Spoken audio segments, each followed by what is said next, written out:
નમસ્કાર દર્શક મિત્રો, ધી લોકસત્તા શોમાં આપનું સ્વાગત છે। આમ તો ભારત અને પાકિસ્તાન બંને પાડોશી દેશો છે, પરંતુ આ બંને દેશોના સંબંધો હંમેશાથી તણાવપૂર્ણ જોવા મળ્યા છે। જેમ કે આ વર્ષે પણ બંને દેશો વચ્ચે સૈન્ય સંઘર્ષ થયો હતો। ઓપરેશન સિંદૂર હેઠળ આ બંને દેશો આમને સામને આવી ગયા હતા અને અંતે થોડાક દિવસોના સૈન્યના સંઘર્ષ બાદ યુદ્ધ વિરામ થયું હતું। પરંતુ આ દરમિયાન અમેરિકાની સત્તા પર બીજી વાર બિરાજમાન થયેલા ડોનાલ્ડ ટ્રમ્પ આ બંને દેશોની વચ્ચે શાંતિ દૂત બનવા માટે કૂદી પડ્યા હતા અને જ્યારે બંને દેશોની વચ્ચે આ સંઘર્ષ પૂરો થયો ત્યારે અમેરિકી પ્રમુખે એવો દાવો કર્યો કે તેમની મધ્યસ્થીના કારણે આ બંને દેશોએ આ સંઘર્ષ પર વિરામ મૂક્યો હતો। જો કે એ સમયથી જ ભારત આ વાતને સતત નકારી રહ્યું છે, પરંતુ હવે તો ખુદ પાકિસ્તાન તરફથી પણ ટ્રમ્પના આ પોકળ દાવાઓની પોલ ખોલવામાં આવી છે। જી હા, પાકિસ્તાનના વિદેશ મંત્રી ઇશાક ડારે તાજેતરમાં આ વિષય પર એક મહત્વપૂર્ણ નિવેદન આપ્યું હતું, જેમાં તેમણે યુએસના રાષ્ટ્રપતિ ડોનાલ્ડ ટ્રમ્પના આ દાવાઓને ફગાવી નાખ્યા હતા। ટ્રમ્પે ભારત અને પાકિસ્તાનની વચ્ચે યુદ્ધ વિરામ કરાવવાનો જે દાવો કરવામાં આવ્યો હતો તેને ઇશાક ડારે જણાવ્યું કે નવી દિલ્હી અને ઇસ્લામાબાદ વચ્ચેની કોઈ પણ વાતચીતમાં કોઈ ત્રીજા પક્ષની ભૂમિકા રહેશે નહીં। આનો અર્થ એ થઈ રહ્યો છે કે ભારત અને પાકિસ્તાન વાટાઘાટો હંમેશા દ્વિપક્ષીય રીતે થશે। ભારતે કોઈ પણ ત્રીજા પક્ષ પાસેથી મધ્યસ્થી મેળવવાનો સ્પષ્ટ રીતે ઇનકાર કર્યો હતો। આ સાથે જ એવા અહેવાલો છે કે ઇશાક ડારે અલ જઝીરાએ એમ પણ જણાવ્યું હતું કે ભારતે યુએસની મધ્યસ્થીને નકારી કાઢી હતી। જ્યારે અમે યુએસના વિદેશ સચિવ માર્કો રૂબિયો સાથે વાતચીત કરી હતી ત્યારે તેમણે અમને એમ જણાવ્યું હતું કે ભારત કોઈ પણ ત્રીજા દેશ પાસેથી મધ્યસ્થી ઈચ્છતું નથી। ડારે વધુમાં એમ પણ કહ્યું કે પાકિસ્તાન વાતચીત કરવા માટે તૈયાર છે, પરંતુ ભારતે પણ આવું કરવા માટે તૈયાર રહેવું જોઈએ।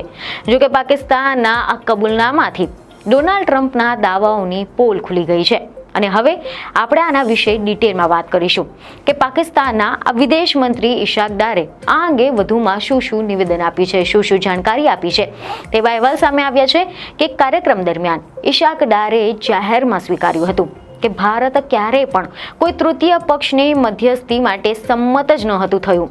ડારે ખુલાસો કર્યો કે જ્યારે પાકિસ્તાને યુએસના વિદેશ મંત્રી માર્કો રૂબિયોને ડોનાલ્ડ ટ્રમ્પની મધ્યસ્થી વિશે પૂછ્યું હતું ત્યારે રૂબિયોએ પણ સ્પષ્ટપણે કહ્યું હતું કે ભારત હંમેશા કહેતું રહ્યું છે કે આ દ્વિપક્ષીય મુદ્દો છે।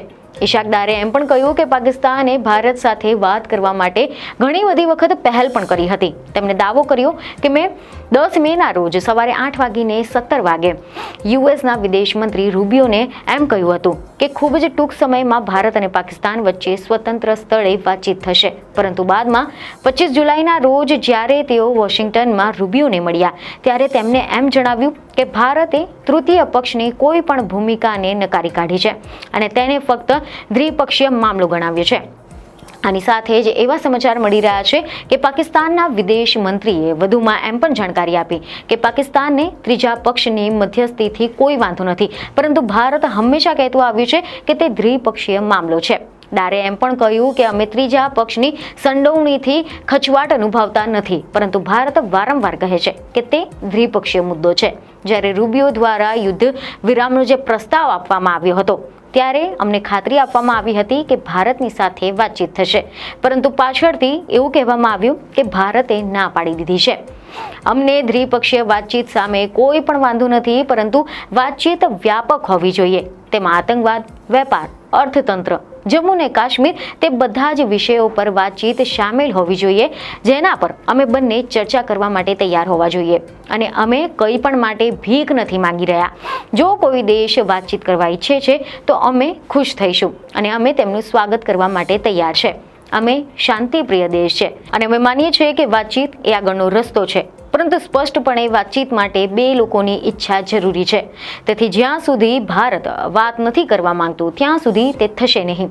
જો કે સમાચાર એવા પણ સામે આવ્યા કે ઇશાક ડારે ઇન્ટરવ્યુમાં એમ પણ કહ્યું કે ઇસ્લામિક દેશોની રક્ષા માટે પરમાણુ શક્તિ ધરાવતું પાકિસ્તાન હંમેશા તૈયાર છે।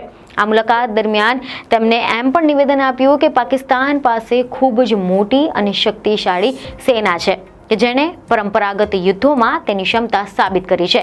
અને જ્યારે તમને એવું પૂછવામાં આવ્યું કે જો મધ્ય પૂર્વમાં ઇઝરાયલના હુમલાને રોકવા માટે સંયુક્ત સંગઠન બનાવવામાં આવે તો ઇસ્લામાબાદ શું કરશે, ત્યારે તેમણે વળતામાં આવો જવાબ આપ્યો હતો કે પાકિસ્તાન એ ઇસ્લામિક દેશોનું રક્ષણ કરવા માટે તૈયાર છે. તમે જણાવી દઈએ કે એવા અહેવાલ મળી રહ્યા છે કે ઇશાક ડારનો આ ઇન્ટરવ્યૂ દોહામાં યોજાયેલી આરબ ઇસ્લામિક સમિટના પહેલા રેકોર્ડ કરવામાં આવ્યો હતો. મહત્વનું છે કે આમ આજે ડારનું નિવેદન આવ્યું છે તે ભારતની લાંબા સમયથી ચાલતી નીતિને પુનરાવર્તિત કરી રહ્યું છે.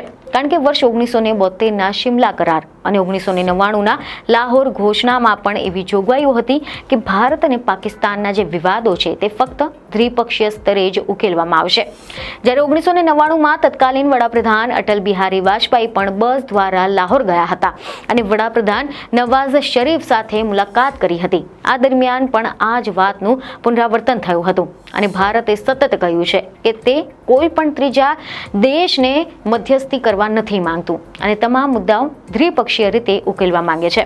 1972ના શિમલા કરાર અને 1999ના લાહોર ઘોષણામાં પણ આ જ સ્થિતિ સ્પષ્ટ કરવામાં આવી હતી. જોકે વાત જે પણ હોય, પરંતુ એક વાત હવે સ્પષ્ટ થઈ ગઈ છે કે ટ્રમ્પે જે વારંવાર દાવો કર્યો છે કે તેમને ભારત અને પાકિસ્તાનની વચ્ચેનું યુદ્ધ વિરામમાં મધ્યસ્થી કરી હતી, પરંતુ ભારતે સતત આ વાતનો ઇનકાર કર્યો અને હવે ખુદ ઇશાક ડારના આ નિવેદનથી સ્પષ્ટ થાય છે કે ભારતે કોઈ પણ ત્રીજા પક્ષ દ્વારા મધ્યસ્થી કરવાનો ઇનકાર કર્યો હતો. ઇશાક ડારનું આ નિવેદન યુએસના રાષ્ટ્રપતિ ડોનાલ્ડ ટ્રમ્પના દાવાઓને રદિયો આપે છે કે જેમને વારંવાર એવો દાવો કર્યો છે કે ભારત અને પાકિસ્તાન વચ્ચેના યુદ્ધ વિરામમાં મધ્યસ્થી કરી હતી અને બંને દેશોને વાટાઘાટોના ટેબલ પર લાવ્યા હતા. પરંતુ ભારતે જૂન 2025માં સ્પષ્ટ કર્યું હતું કે મોદી અને ટ્રમ્પ ફોન કોલમાં કોઈ પણ યુદ્ધ વિરામ કે મધ્યસ્થી અંગે ચર્ચા થઈ નથી. ભારતનું કહેવું છે કે અમેરિકાના હસ્તક્ષેપ માટે કોઈ અવકાશ નથી. તેમ છતાં પણ ટ્રમ્પે તેમના બીજા કાર્યકાળમાં ઘણા બધા વૈશ્વિક સંઘર્ષોને ઉકેલવાનો દાવો કર્યો છે. તેમણે આ વખતે પણ આ દાવાઓના પુનરાવર્તિત ઘણીવાર કર્યા છે. તો આશા છે કે આ માહિતી તમને મહત્વની લાગી હશે, જેથી અમારા વિડીયોને લાઇક અને શેર જરૂરથી કરજો. બીજને ખબર સાથે ફરી મળીશું. ધન્યવાદ.